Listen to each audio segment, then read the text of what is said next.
Hey guys, welcome back to Read With Me, LG. I'm here with another Berenstain Bears. So this one is definitely a cute one, and I think it's perfect for heading into spooky season or the fall. And this is the Berenstain Bears in the Dark. And per the usual, this is by Stan and Jan Berenstain. And for anyone new tuning in, we do have new books every Monday, Wednesday, and Friday at 8 a.m. So they get released and you can watch them whenever it's convenient for you, okay? So here we are with the Berenstain Bears Into the Dark. We're going to jump right in, okay, guys? Brother Bear, said Sister impatiently, are you going to take all day to pick your books? Sister and Brother Bear were at the Bear Country Library. Sister had already chosen her books and was waiting at the checkout desk. Hold your horses, said Brother. I'm looking for a good mystery. So here they are at the library. You can see Sister's ready to go. And she's like, come on, you're taking too long. Brother wants a mystery book, though. Sister Bear usually took out storybooks and books about nature, and sometimes books of poems. Brother liked those too, but lately he'd become interested in mysteries, especially spooky ones.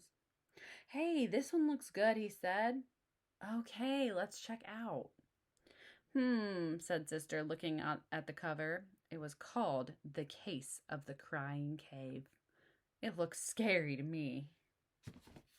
So here they are, trying to figure out their books.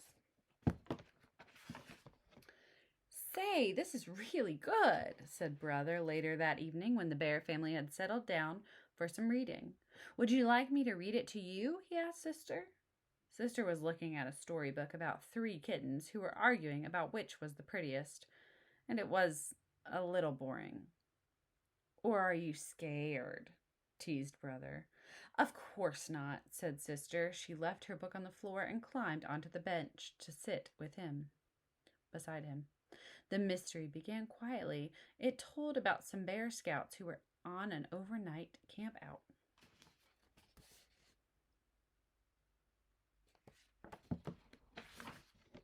When the scouts discovered a dark, secret cave, Brother's mystery began to get a little exciting. And when the cave began to cry and wail, it was anything but quiet. Ooh, cried the deep, mysterious cave, read Brother with a lot of expression. Ooh, stop, said Sister, putting her fingers in her ears. That's enough. And she went back to her storybook. Scaredy bear, teased Brother. And that's quite enough of that, added Papa Bear, looking up from his paper. Okay.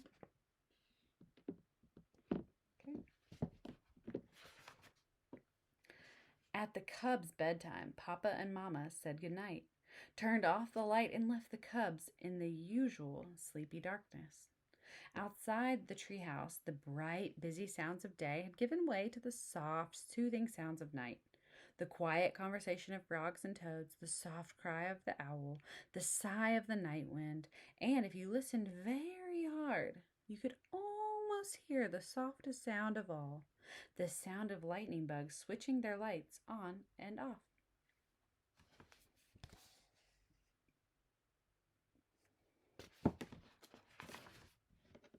But inside the treehouse, Sister Bear wasn't even beginning to fall asleep.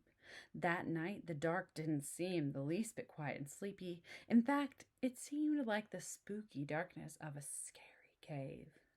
And the friendly old chest of drawers and funny clothes tree that Papa had made didn't seem so friendly and funny. They seemed more like cave creatures. So when Brother decided to tease her a little more by making a wailing noise, a really spooky wailing noise, it gave her quite a scare. Mama, Papa, she cried, hurry, come quick. So this is them. And come quickly they did. Papa rushed into the dark room and tripped over the clothes tree. Mama rushed in after Papa and tripped over him.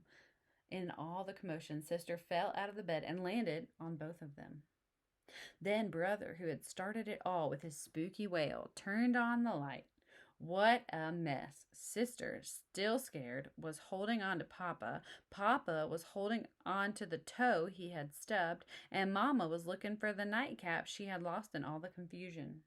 All three of them were pretty annoyed with Brother Bear.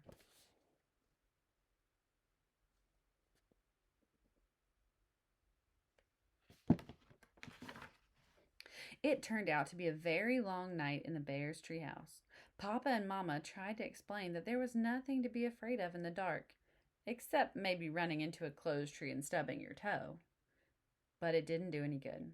Sister absolutely refused to go to sleep with the light off, and Brother positively insisted that he couldn't fall asleep with the light on. So they were having trouble because Sister, does she look happy there? No, she looks worried to me because she's scared. And this is both of them can't quite get to sleep right. The next morning, the Bear family was very sleepy-eyed. Boy, said Brother, yawning, I sure don't want to go through another night like that.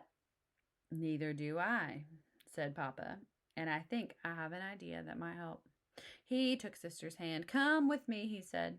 Where are we going? She wanted to know. Up to the attic. The attic? But it's dark in the attic, even in the daytime. I know, said Papa, but there's something I want to show you. Anyway, there's nothing so special about the dark. It's just part of nature, like the light. It's your imagination that makes the dark seem spooky sometimes. What's imagination? Asked Sister. So here they are at the table, all very tired. Papa says, I have an idea. Let's go. Try to get a grip on our fears, right? Imagination is what makes us think that chests of drawers and clothes trees are cave creatures. I wish I didn't have one, said Sister. Don't say that, said Papa. A lively imagination is one of the best things a cub can have. It's imagination that lets us paint pictures, make up poems, and invent inventions. The trick is to take charge of your imagination and not let it take charge of you. When they got into the attic, Papa began to rummage through boxes looking for something.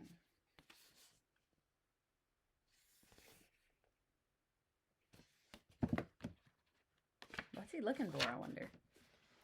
Sister tried to follow Papa's advice and not let her imagination take charge. And it worked. A spooky shape turned out to be the shadow of some old tools. What looked like a giant was really some piled up furniture. Here it is, said Papa, my old nightlight. The one I used when I was a cub and had a little trouble falling asleep in the dark. Sister couldn't quite believe that her big, powerful Papa was ever afraid of the dark. Oh, sure, said Papa. Most of us are at one time or another. So see where she saw a scary thing and it was just tools. And she thought that was a person, and it was just some furniture stacked up funny. And there is the great little nightlight that Papa was looking for. How about reading the rest of The Case of the Crying Cave? Sister asked Brother later that day. Are you sure you want me to? Sure. I want to see how it turns out, she insisted. When it turned out that there was nothing very spooky about the terrible wailing noise, it was caused by wind blowing across an opening in the roof of the cave, like the noise you make when you blow across the top of a bottle. Sister was a little disappointed. So there they are, finishing that. And that night, when she and Brother were all settled down in the cozy glow of Papa's old nightlight, she said so. I was pretty disappointed by the way the Case of the Crying Cave ended. So that's what she's telling Brother with their nice nightlight. Why? Asked Brother. Because, she said, I was hoping the wailing noise would be a really spooky, scary monster. And she leaned down from her bunk over Brother's and made a spooky, scary monster face at him. Cut that out, cried Brother. So he didn't like her scary face. Then Sister went right to sleep, But Brother lay awake for quite some time, listening to the owl hoots and thinking that maybe he'd had enough mysteries for a while. So she's sound asleep, and he's still thinking about it now. That was the Berenstain Bears in the Dark. I hope that helps some of you guys remember that imagination is a beautiful, wonderful thing, but sometimes it's what scares us too. And yeah, thanks for joining me, and I'll see you next time for Read With Me, LG.